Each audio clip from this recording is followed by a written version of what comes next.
Hi there, welcome to video number 4 in this series looking at using axes and O's with the Black Square King Air 350. And this one looks at the panel that has the external light switches and the ice protection system. So let's get into the cockpit. And it's this panel down here that we're going to be looking at. Of course, we're using axes and O's, so that's already up and running. And as I've said many times before, it's really worth gathering those L-bars.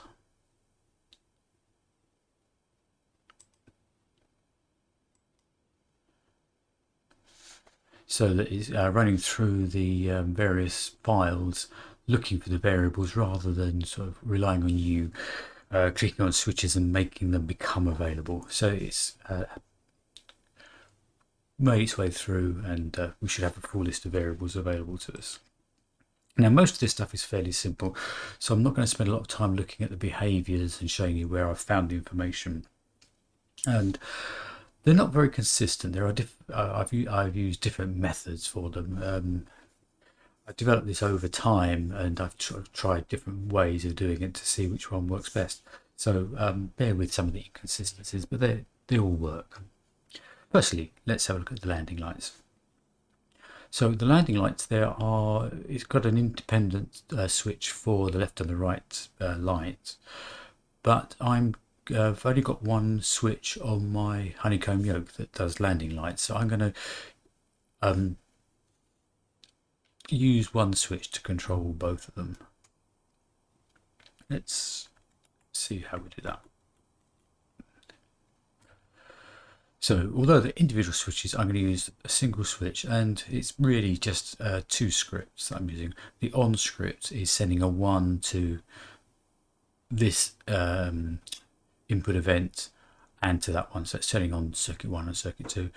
And on the off part of the button, I'll be setting 0s and 1s. The Honeycomb yoke has sort of two contacts for each of the switches. There's a contact for the on and a contact for the off, and basically it treats them as two separate buttons. So if we look in axes and O's, you'll see how that's working. If I just switch the switch, you'll see that it shows here that it's this bit here that's working, the landing lights off and landing lights on. And this is allocated to button 23, and it's going to be running a script, that script that I've written, which is in the scripts editor here.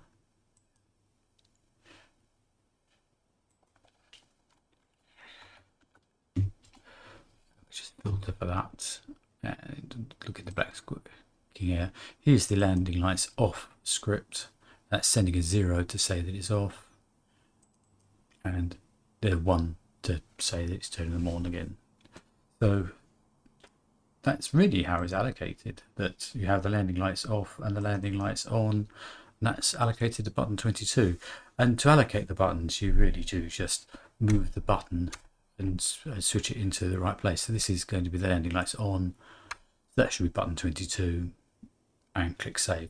So it auto detects when you move a switch to the right position and click save. But I'm going to quick cancel so I don't change anything.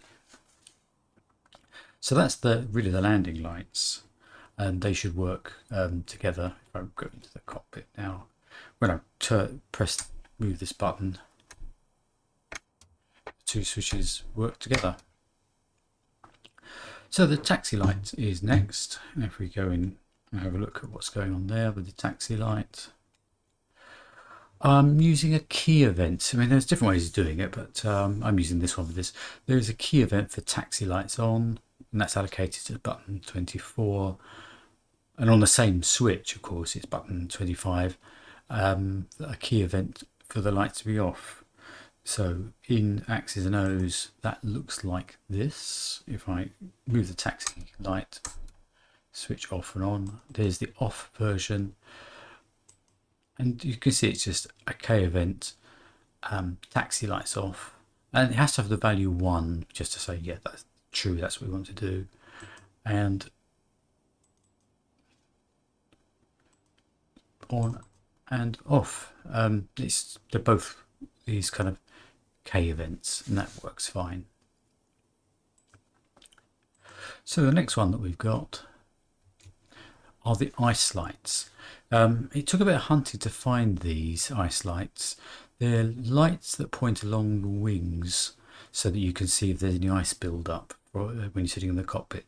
So I'm using this B variable. I'm just writing straight to that B variable. And that I did find by sort of hunting in the behaviors tool. So clicking in here, let's bring the behavior tool into the middle a bit more. We need to change the file we're looking at so that it's not looking at the default one, but looking at the file that's created by the company, by Black Square, and that's the analog King Air. So if you just type analog in here, it'll find it. If you're working on a different aircraft, you will need to look. Let's take the filter out. Need to hunt through here, and it might be called interior or cockpit or something like that, but this one was called the analog King Air. And then we can search here for now ice is going to be huge number of things that it picks up, but just by chance the very first thing it picked up here was the ice light switch. So if we click on there, and we can start to look in the templates and see if we've got any information that's any use to us.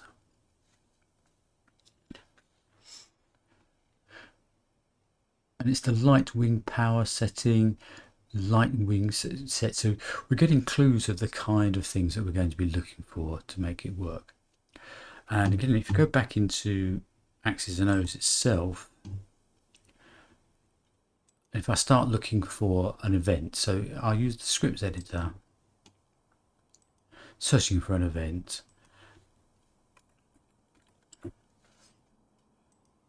and if I look in the input events available to us for this aircraft, there's the lighting wing, and I've got these options here to write direct to B variables, so I can set it on with a 1 and off with a 0. Sometimes that works, but it doesn't actually animate the switch, but in this case it does animate the switch as well, so that one works. So let's come out of it, let's shrink that down.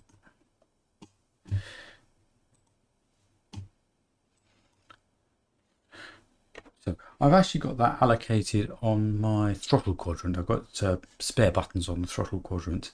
So my ice wing light is here. And here it is writing to the B variable, lighting wing set 1 on button 33 on the throttle quadrant. And the ice lights off is the same variable but sending a 0 to it. And that's the button that it's sending to. So we'll close that down.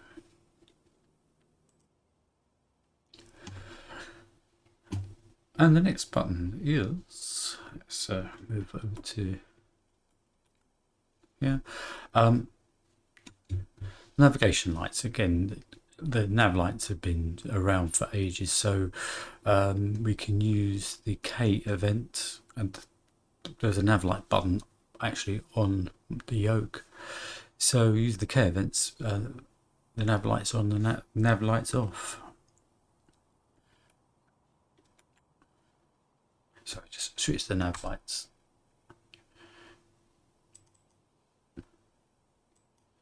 There's the K event, keyboard event, nav lights off, and the other one will be nav lights on, allocated to the other button.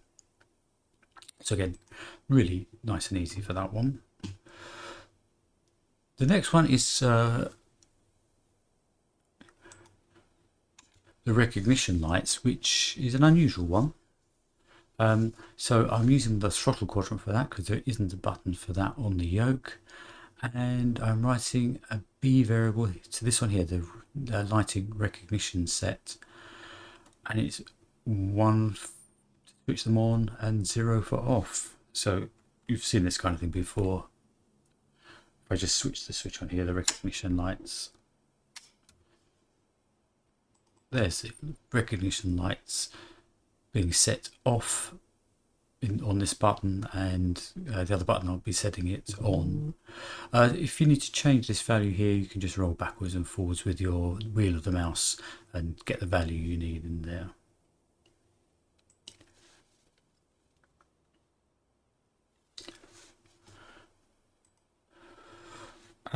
Beacon light is the next one.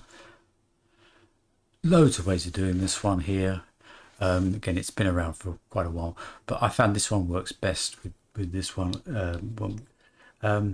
It's got the provision for there being more than one beacon light. You've got number 1, number 2, number 3. It's really there for other aircraft that have got more complex systems. So I'm using that variable there, and again, 2 buttons, one with the value set for 1 and one for it set for 0. And again, it's such a basic button that is on my yoke, the actual yoke, not the throttle quadrant. So that's easy. And the next one along is the strobe, and the same kind of procedure. That there is the sort of historic ones for the strobe, but I'm using the input events and writing directly using the B variable straight to this strobe 1, and that makes it work. So again, it needs 2 allocations in axis and O's, one for the on and one for the off event.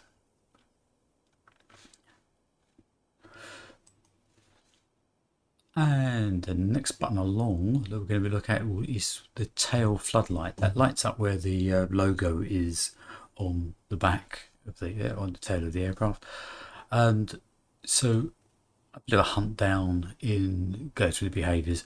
It's this one here that we need to set, again as before, setting with a 1 and a 0, and it's the lighting logo set that we're going to be setting there. So probably worth going back into the cockpit. So we've worked well along here. Let's turn the nav lights off, and beacon, the strobe, and the tail floodlights. So that's all the lights done. I was going to just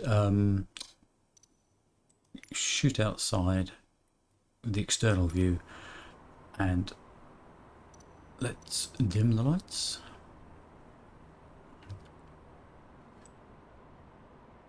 And we'll have a look at the aircraft as I switch things on and off. So I'm just going to switch the external power on in the cockpit, so we've got some electricity running to it. And if I start from the left to the right, I'll switch on the beacon light, and then here's the landing lights. This is the taxi light, so you can see the difference between the landing light and taxi light. That's the navigation lights, strobe. These are the ice wing lights, so you can see it allows you to see along the leading edge at night to see if there's any ice build up. The recognition light, and lastly you've got the logo light for the tail at the back here. So that's showing, whoops, there we are. That's showing all the different lights working. So let's just turn a few more things on. Landing lights, recognition lights on and off, so you can sort of see it from all different angles. So that's all the light switches done. Let's go back to daytime so we can see what we're doing actually in the cockpit.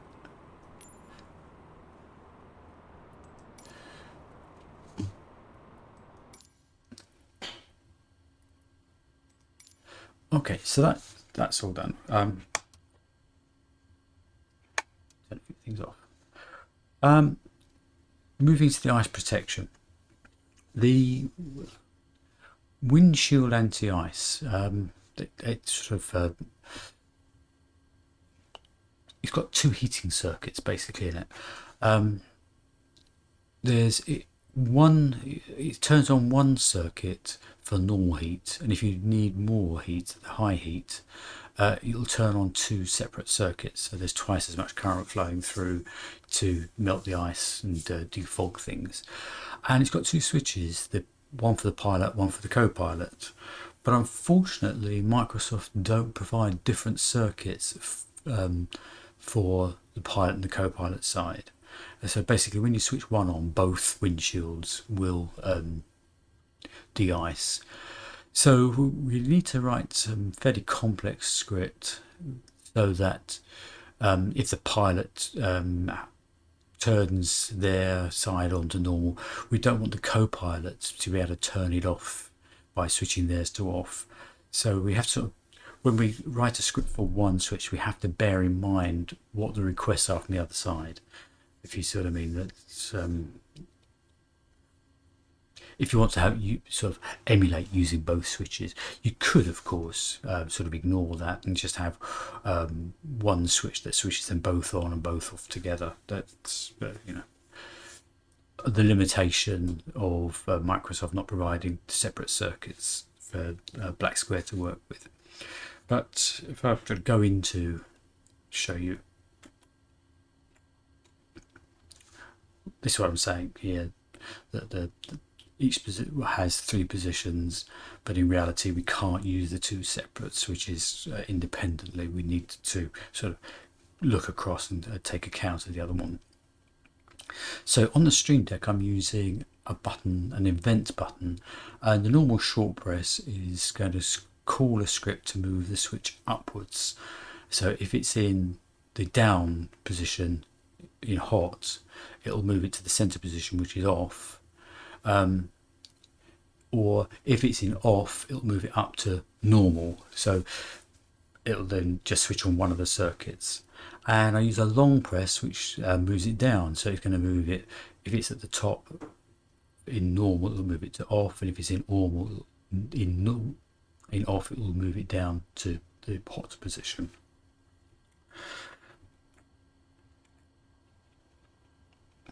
And I'll leave this up here for a bit. I'm not going to talk through all of the script. I'll let you read it through, and if you just want to copy it in and put it in without really understanding it, it will work. But basically it's checking here, this is the up script, and if it's in position 2, then it's going to move it to position 1, and then it's going to go through checking various circuits and see what's in the opposite ones. This is turning on the pilot's one, so that's the left switch, but it's got to check to find out what's going on with the right switch and decide whether to turn circuits on and off. So it's got to do all the sort of switching the circuits on, but it's also got to tell the internal logic of Microsoft's programming that the windshield de-ice switch has been switched on. And we can't access this directly. We can't write it, we can read it. We have to use this key event here, a toggle, to make this work. That's how the oldest systems worked, that you could read variables but you couldn't write to them. So they provided events for you to press on the keyboard that did toggles. So this one is checking if it's in position 1. If it's in position 1, there's less work to do. So it's going to change it to position 0. So that's how that one works. The left down script, again, it's going to check where are we. If we're in position 0, we move it to position 1 and check what's going on the other circuits, on the right hand circuit. Work your way through this logic here, what on earth it should do. And if we're in position 1, we then move it to position 2 and work on the circuits here.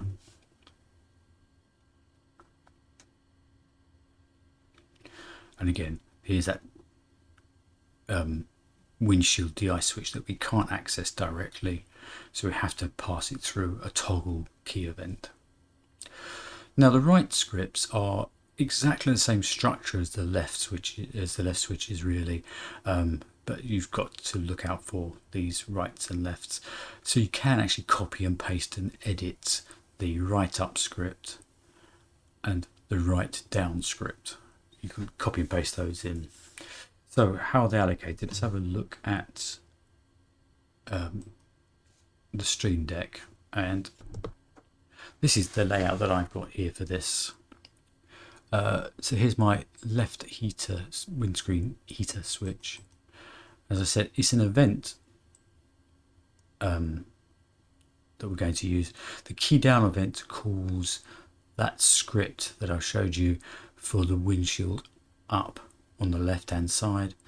You need to get rid of that value 1. It doesn't pass a variable across, in fact, but it has to be there to basically say yes, you're intending to do it.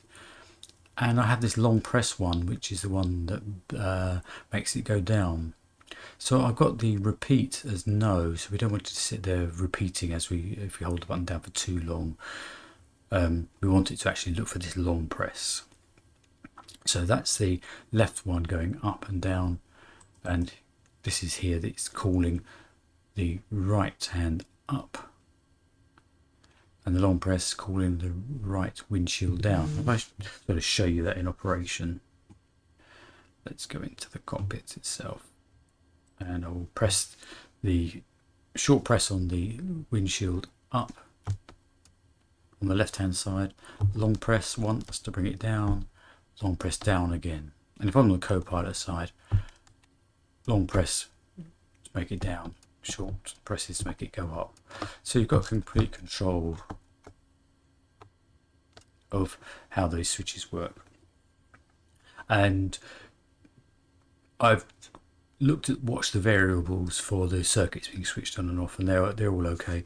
And you can actually also look in the overhead panel, and you'll see when you've actually generating, you see the loads change and the voltages change. So well, we know there's current running through them.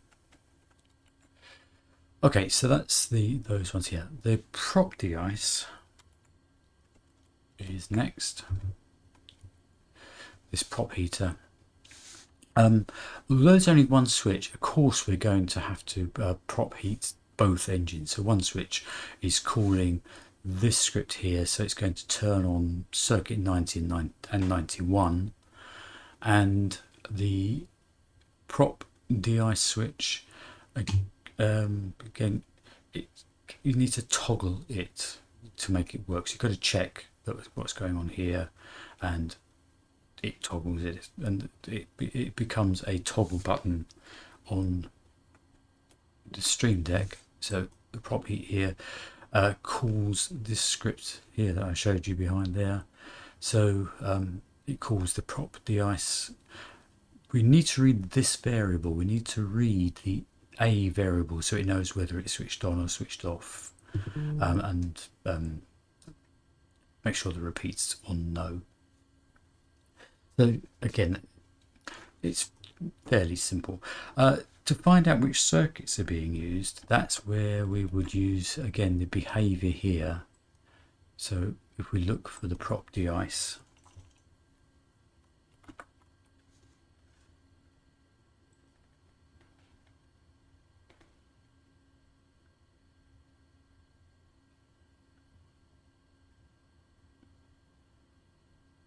that's the breaker for it, prop de-ice switch. And we'll be looking in here, and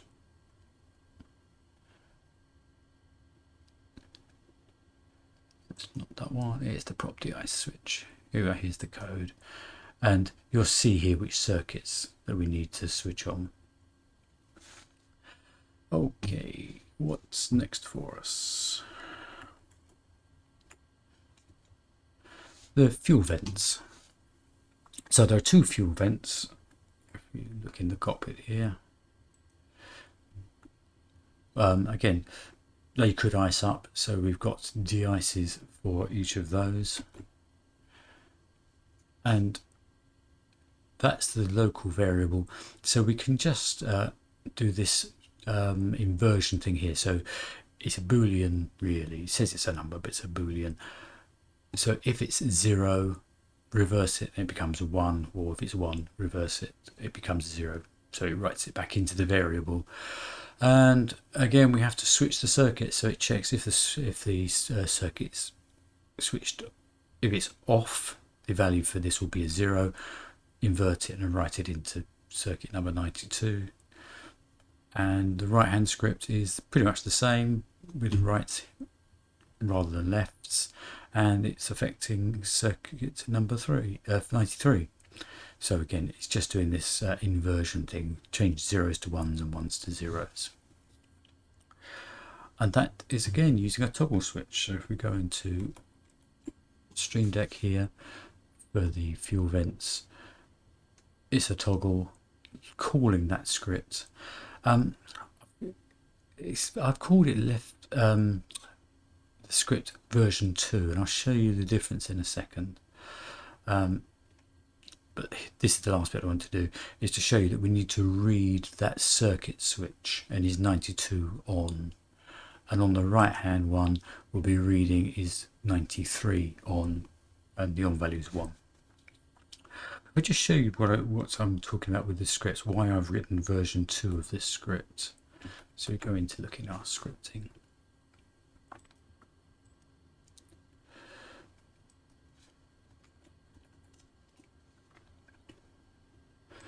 This was my original fuel vent script, and it works exactly the same way.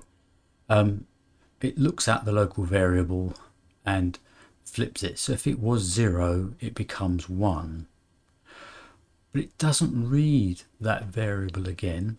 It will still think it's 0. So if I wrote that variable straight into here, then it would put a 0 into here, it would switch that off. So it will switch this on, but it will switch this off. So we have to put this inversion in here. And it kind of reads weirdly. If you're used to programming languages, when you change a variable, it will change this one as well, because it's got to keep a constant watch on what the variable is. But a scripting language doesn't do that. It reads the values in at the beginning and doesn't change them through the... Yes, look again. If it's changed here, it doesn't change here until you finish with the script. So that reads a bit weirdly for people who are used to normal programming. They sort of wonder why we're still inverting here. So I've written version 2 of the script. So this one is a straight invert, and that's a straight invert. It just sort of reads better. So that's the fuel vents. And the brake de-ice, I haven't updated this script, so it's very much the same structure as the very first one I wrote for the vents. It's using circuit 96 for the brake de-icer. So that takes that value, inverts it and writes it into here, and it takes the original value for this, inverts it and sends it into the circuit switch. So that's how the brake de-ice works. So again, it's a script that's going to be called in a toggle, and you'll be using this variable here to check whether it's on or off. The surface de-icer, let's go into the cockpit and have a look at that. This is the surface de-icer.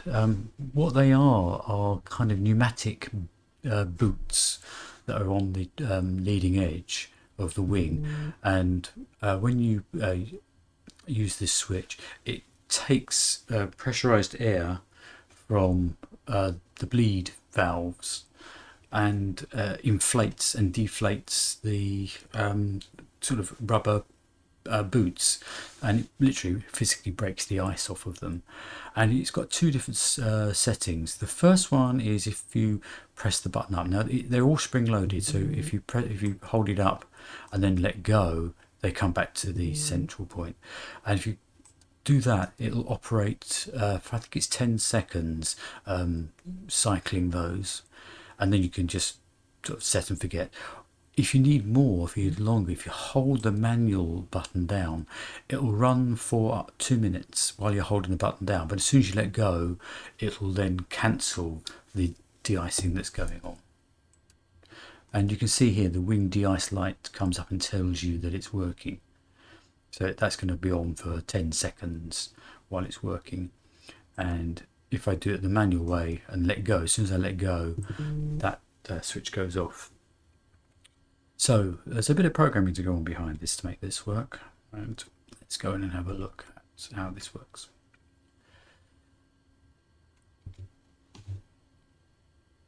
So using a toggle, the short press is going to push it up to do the activate the single cycle.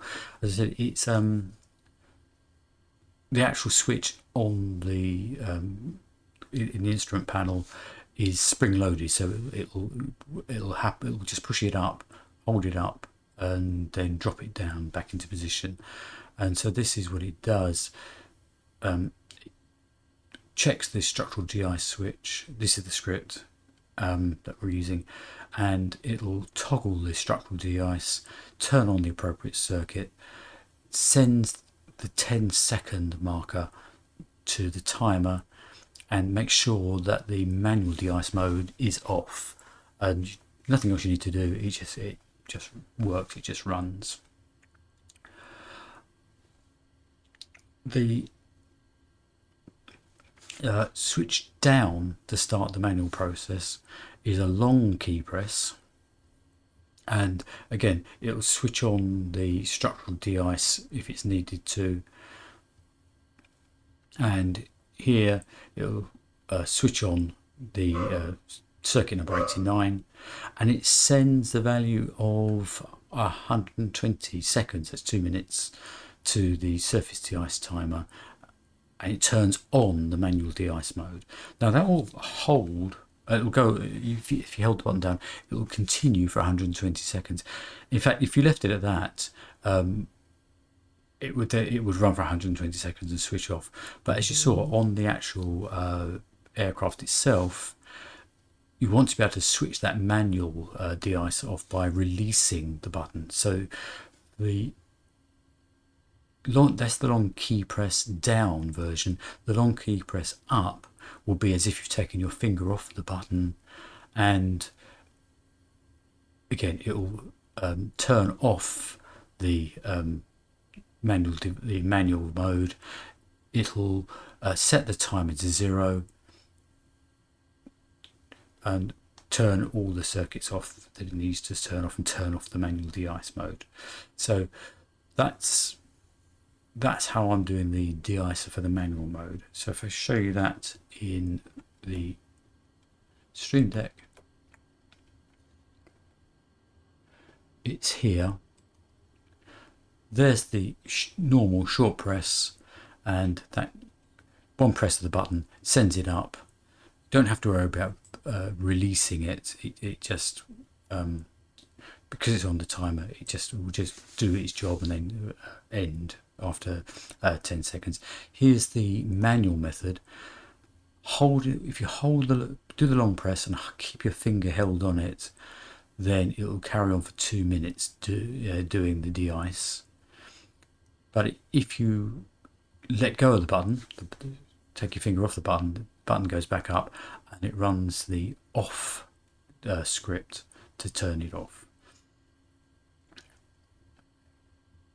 And if we go to the cockpit, I'll sort of do a single press on the de-icer.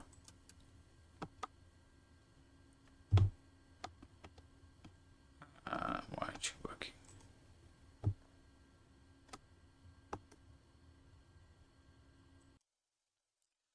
Oh, you may notice a bit of an edit there. I'd completely forgotten that I couldn't find an animation to make the switch appear to move when I press the button, but I know for definite it's working.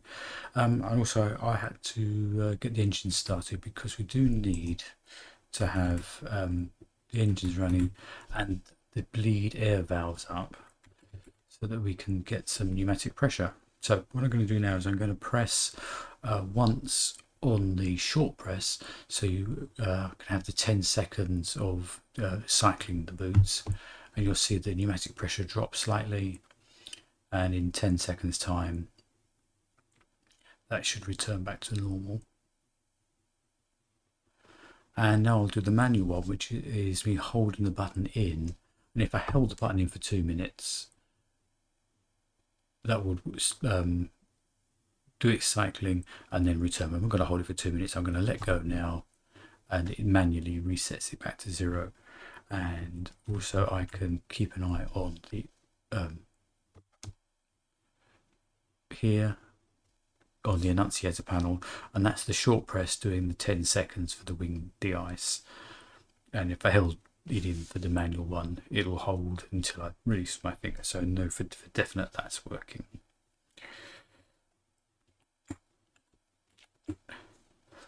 So that's the surface de-ice. These 3 here, the warnings, it treats them all as if they were pitot tubes.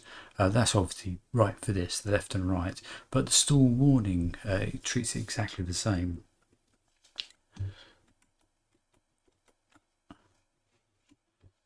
So the stall warning it treats it as heater number 3, so we can write directly with a toggle switch to the B variable pitot 3, and we'll be reading this value here, the L value for the de-ice pitot number 3, to tell whether it's toggled on or off.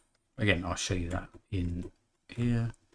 So the stall warning writes directly to the B value, the B variable here for number 3, and we're reading here the L value to see if it comes on or off. I can see the switch move, to be honest, if I go into the cockpit, and if I press the stall warning button for that, I can see that moving. Absolutely no idea whether it's de-icing it or not. I've tried to bring it into icing conditions for all of these and get failures for icing, and I haven't actually managed to achieve a failure yet and then cure it by turning the heat on. So I know I'm moving the switches and I can see all the variables working correctly, but no proof yet that it's working. So the left and right tubes are exactly the same structure. Writing for the left one, writing to number 1 and reading the de-ice variable, and writing directly to number 2 and reading that variable there. So those 3 are pretty simple to work with. The gear test light, where is that? Let's show you. There's a button here you can press and it brings this light on, so you can see, just checking that the warning light works. And this is it's a script, and I've written it directly onto the button, the event button, rather than creating a separate script. And what it does is it puts that in there so the light will stay on when you press it. You press the button once and it stays on. That's the time value there.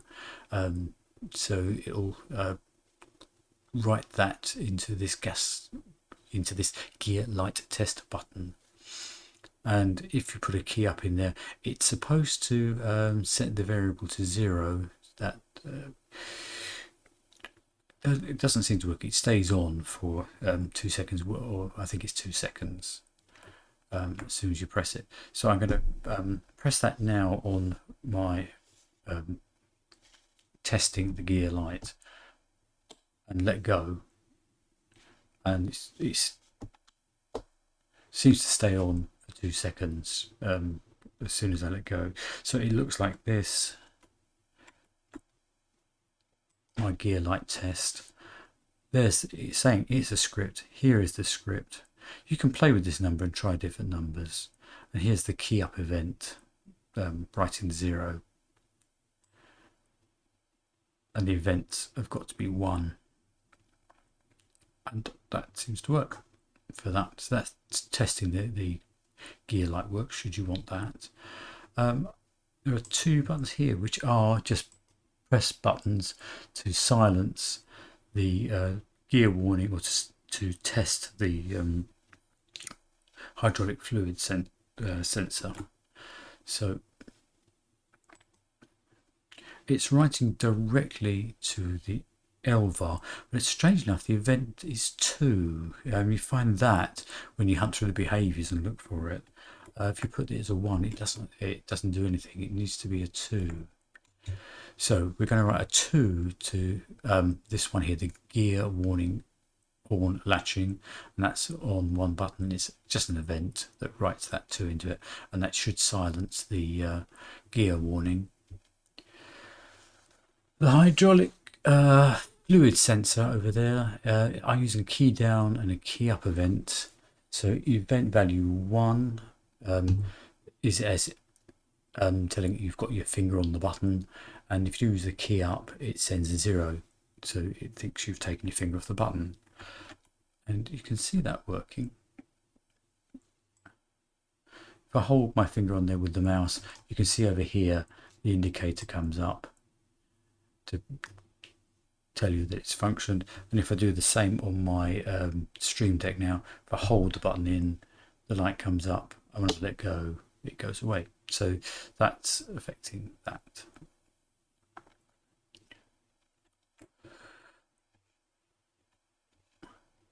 And this is the last one, the gear down lock release. So in here there's a mechanical latch to stop you accidentally moving the gear lever. So if I press on that, you'll see that moves, that drops away, and now I can move it. You can't reset it by pressing that. You can reset it by cycling your gear, and that automatically brings that mechanical latch back into play. So that's what it looks like. We use an event button, and all it does is write a 0 into the to the latch, and that moves it away. So press that, it writes a 0 into here and releases it so you can put your gear up. But in fact, if I use my gear lever on the on my throttle quadrant, it overrides that anyway as I push it up. It activates or overrides that latch.